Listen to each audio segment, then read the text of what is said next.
Shows you what professional firefighters wear, be it a structural firefighter with very heavy equipment or a wildland firefighter which has a lot lighter equipment. The prepper needs to be prepared. What I'm wearing right now is all cotton. I got jeans on, a long sleeve cotton shirt, I have good leather boots.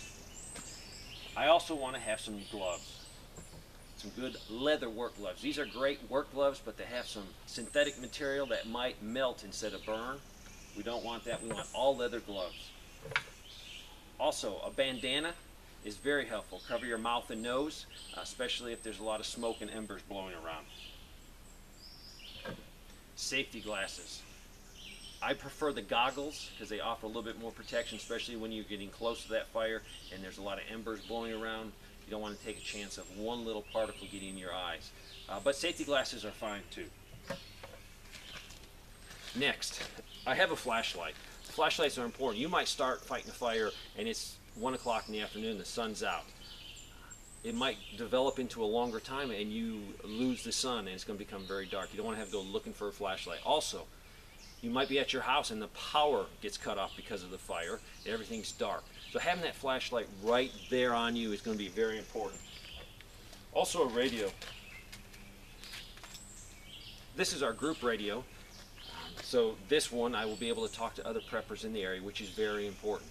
I also have programmed into the scanner feature of this the ability to listen to my local fire station so I can keep track of what's going on. This is my fire department radio. Now I'm going to have a little moral problem here.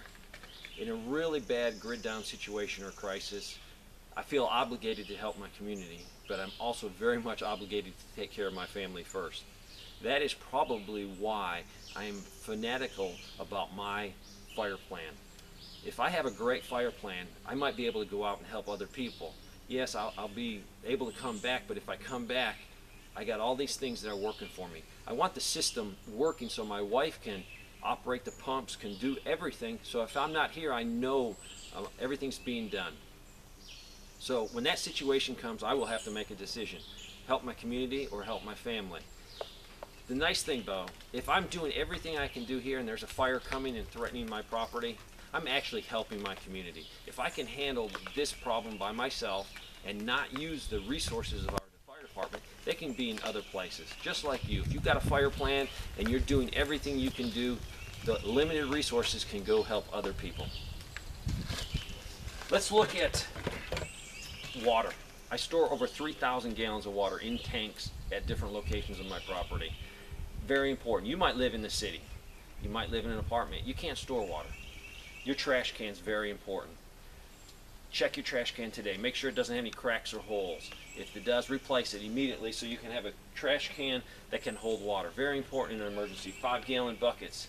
So if you have a fire threat, fill up your trash cans, fill up your 5-gallon buckets, fill up your sinks, fill up your tubs, fill up anything that can hold water, because you might lose water pressure, and then whatever water you have stored is all you're going to have to fight and protect your house. Also, these are poor man's fire extinguishers. I'm not going to go over what they can take care of, but I will talk more about fire extinguishers later. These are a bunch of tools. These tools are all important. Pretty much the same tools that professional wildland firefighters use, but would be very helpful if you're going to protect your property. Chainsaw, definitely. There's places on my property, if I knew there was a wildland threat, I would go in and do a little bit more clearing. You have to have that balance between what you like to look at and a good fire plan. So I have a balance, but I'm ready to step up, clear more to get a better fire protection for my family. Make sure you have the protective equipment to go with that chainsaw. You're going to be in a stressful situation, you're going to be in a panic situation, you might not be thinking straight, and you don't want that accident to happen to put you out of commission. Gas. Gas for everything is so important. Storing that gas is very important also. Make sure you store it away from buildings. Don't store it in your garage. Your house catches on fire, we have firefighters in there, and 5 gallons of gas goes up. It's not a good situation for us or for you.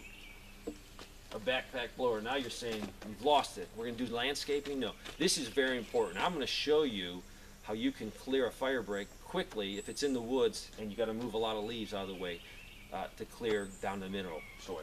So very important. sprinklers of all sorts. Very important to have sprinklers. The reason is, I could have this hooked to a hose. I will have to be there putting water on whatever I want to wet down. If I put this on the hose, I can set it up to cover the area I want covered. I can then go do something else.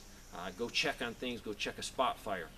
This is a combat multiplier. It makes a few more of me. This sprinkler is set up to go on a roof. If I try to put this sprinkler up on my peak of my roof, it's going to be on one side or the other side. This allows me to set it right on the peak. It sets very steady. It won't fall off, and I can water my whole roof. Very important. You can build something like this out of a few scrap pieces of 2x4 and do the same thing. Next is hoses. I am a huge fan of hoses. I am tired of buying junky, cheap hoses. I'm not doing that anymore. I'm going and buying the very good commercial hoses, and they're proving much better. Also, make sure you have enough hose to reach whatever you need to reach. If you have an outbuilding that doesn't have water on it, make sure you have that hose long enough to reach every part of your property that you want to protect. Also, I have about 650 feet of hose. I want to be able to reach a neighbor's property, so if they have a fire, I can at least go over there and try to stop it for them. And also, by fighting the fire on their property will buy me a little bit more time, and I might be able to put it out and it won't threaten me. Also, ladders. You're going to need to be able to get up quickly on the roofs, check things, and you got to have ladders. This is a plan for me to protect my property. Also, this is very important. Let's say I'm going to protect my property, and then all of a sudden the situation turns, I'm going to evacuate. What I'm going to do is I'm going to leave my sprinklers running. I'm going to leave my shovels out. I'm going to leave my ladders out. I'm going to leave my hose out. The reason is, when I leave, a strike team might move in, and they're only lightly equipped with hand tools. They might move in, see my equipment there, and say, hey, you know what, let's help this guy out. Let's do a little bit more for him. Also, I want everything running, because my plan is I'm fighting any spot fires. The fire's coming this way. I'm fighting the spot fires, wetting everything down. I'm mitigating, getting ready for the fire to hit me. I'm going to stay as long as possible. I have a safety area picked out not far from here. What I will do is fight, fight, fight, fight. Then in the last minute, I'm going to escape to my safety area. It's pre-planned out, so it's not like I'm just jumping in the car and driving wildly. I'm going to a safety area. I'm going to let that fire burn through. As soon as it burns through, I'm going to immediately come back and work on spot fires and check my property. This is the same thing as what the firefighters are going to do. They're going to come in, mitigate a subdivision, do everything they can.